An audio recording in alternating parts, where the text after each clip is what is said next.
Before, after. Guess I'm gonna have to do it myself.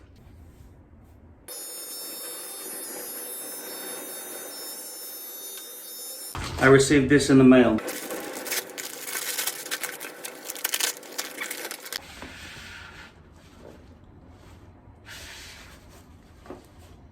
That looks fancy. I feel like I'm being invited to a 5-star event.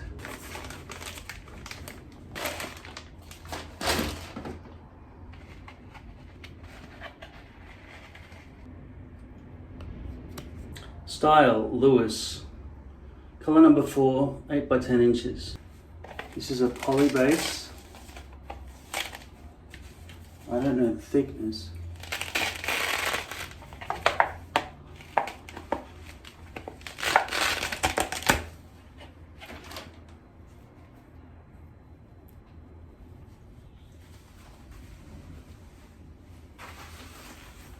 Seems very nice. And if I push this against my finger,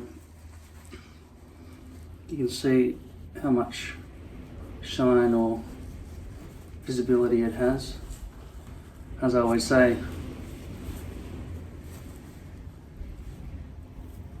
it's always visible. You can't be walking around with exposed base at the front.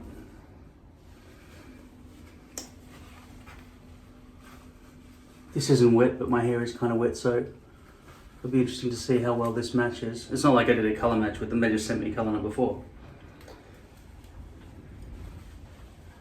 And this was what my thumb looks like going through the hairpiece there. That's what the scalp would potentially look like if there was a highly visible spot.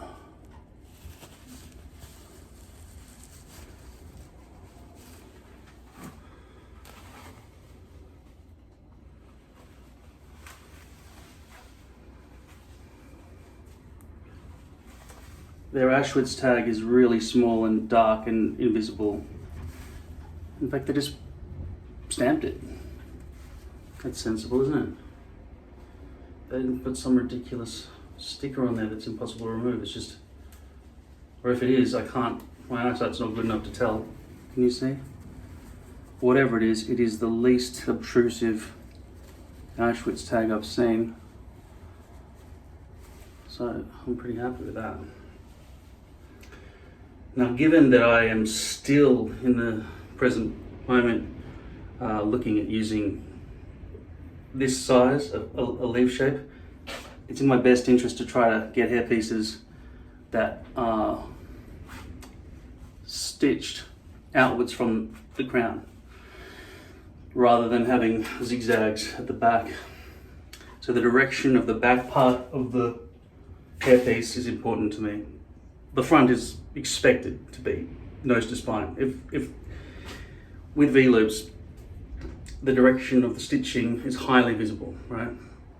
If it goes side to side, ear to ear, it looks like a wall of hair, no matter how far back you cut it, all the way through.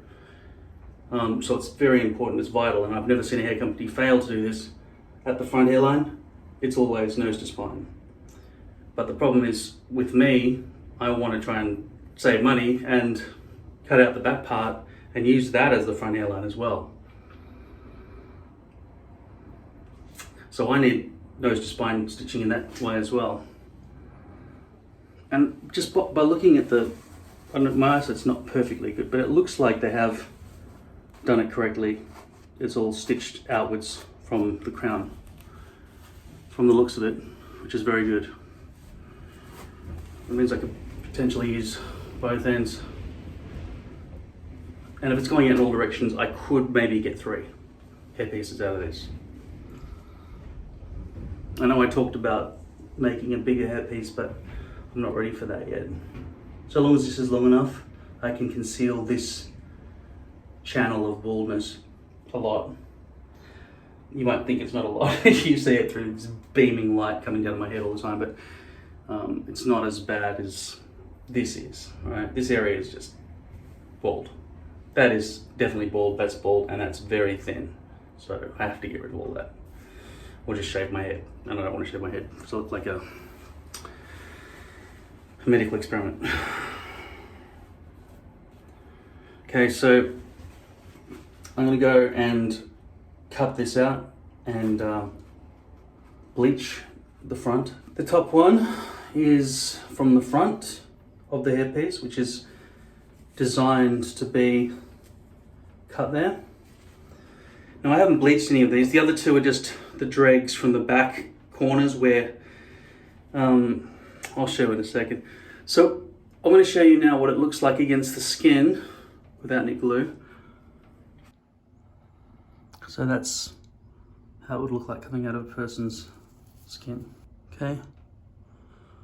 So it's left to us still, unfortunately, to bleach these hair pieces because the companies are still not doing it, unfortunately. After I've bleached it, hopefully this will be a good hair piece. This is the front, so I will, for the sake of LaVivid, they did not intend for me to cut these back pieces and try to, you know, be all economical and save money by chopping out the back 2/3 of the hairpiece and trying to stick that to the front of my scalp.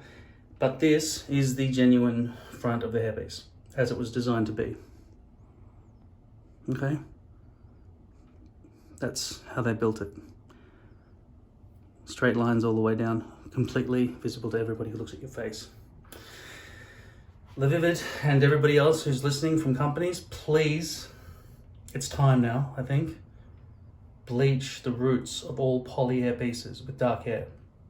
Otherwise you end up like this. All right, and that's just unnatural. Clearly, I mean clearly, look at it. So I'm just about to bleach the front hairlines of all of these because obviously I can't bleach all through the roots without making all of their hair blonde. That has to be done at the factory before they thread it, but they haven't done it. If you had medium light density or anything lighter than that, like light density or something, those black lines would have no coverage when it's on your scalp. So I cannot recommend anything less dense than medium in the case of these hair pieces, because you'd see when you look down on somebody's hair when there's a light on or the sunshine or anything, you would see black rail systems going all the way across the person's head, your head. So you've got to have medium until the company starts bleaching the roots of all poly systems. I'm gonna have to do that now, right? Okay, but I'm not gonna be able to do all the roots. I'm only gonna be able to just do along the front. If I try to start trying to put bleach through there, it'll get all over the hairs, and I can't manage that. All I can manage is to put a bit of bleach in a thin line about 1 inch deep on all of these. Try to keep it away from the rest of the hair.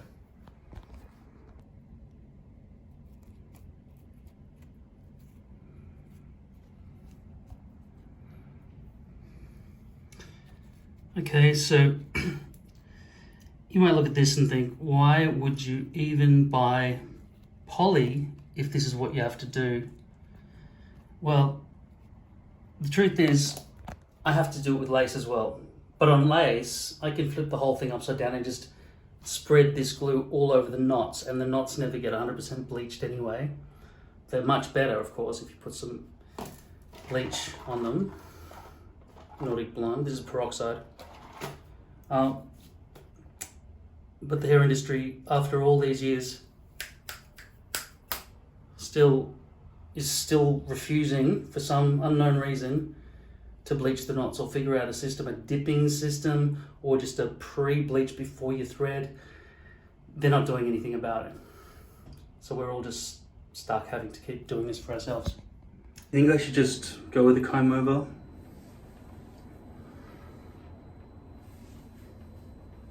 I can't believe people put up with comb overs for so long instead of just sticking hair on their head. But I've got to say, I'm very grateful that Alexa, stop. That alarm means, I was about to say, I'm very grateful that toupees exist. That alarm means that these things have been cooking for a while, so I'm gonna stop it. Don't do it too long, otherwise I'm doing 20 minutes. If it looks absolutely orange, you've bleached it too much and you'll have to throw it away. 20 minutes is how long I've chosen to do it with this hairpiece.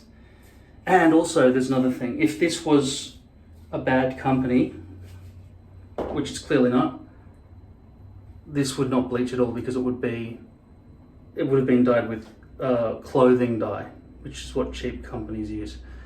They've obviously used some kind of hair dye, which allows me to override the colouring of the hair dye with bleach. You can't bleach with that peroxide through clothing dye. It just doesn't work. I've tried it so many times. So that bit there I'm talking about, you can see those little lines?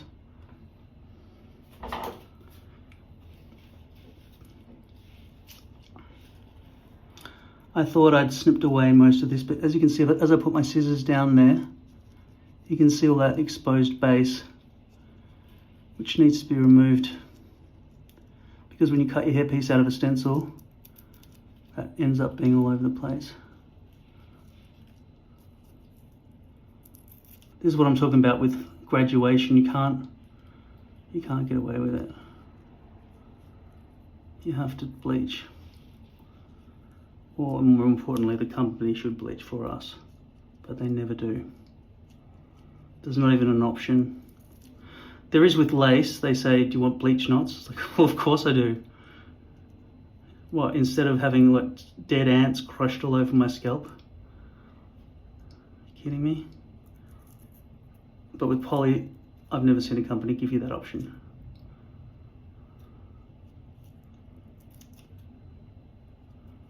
And we'll shed the hairs that I just chopped afterwards, but I just want to see if you can tell that that's already better than it was before. Remember with the black lines everywhere? And it's wet at the moment, so this is as dark as it's going to get. Now, because they didn't bleach prior to embedding it in the plastic and then sealing it underneath, the hairs that are inside the plastic in between there, they can never be bleached. They'll remain like black lines just stuck in there forever. There's nothing you can do. It's only a LaVivid who can do it. If they don't do it, we just have to try to cope the best we can, like with what I just did without bleaching.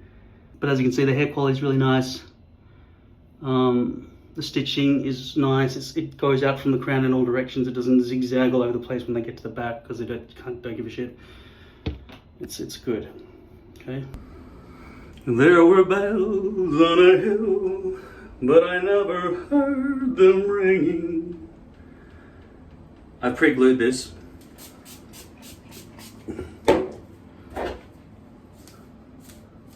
There were birds all around, but I never heard them singing. Oh. Okay, I'm going to cut this.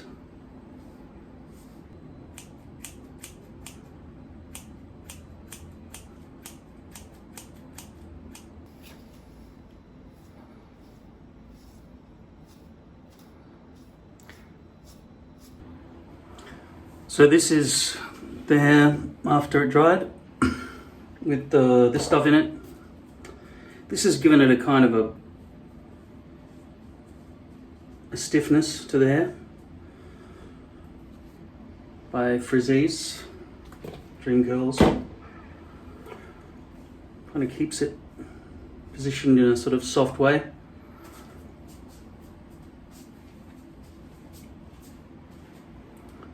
So evaluating this hairpiece by LaVivid, it is a Lewis, color number 4, 8x10. I'm assuming medium density. It's default stock piece. And I've added some bleach along the front. And cropped away any exposed base there. Potentially I'll have to cut my hair a bit better, but yeah, I think it's a great hairpiece.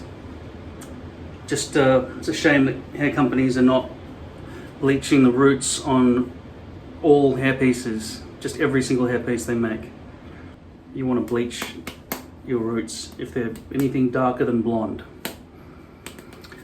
So LaVivid does not do that, but nor do any other hair companies. So my complaint still stands. I think it's common sense. It's a bit of extra effort from the hair companies.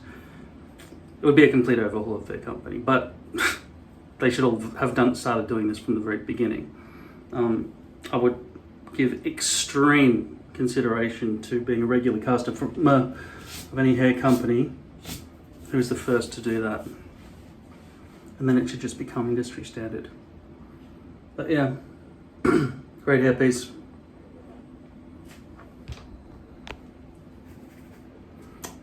Let's give you one last close-up of the hairline.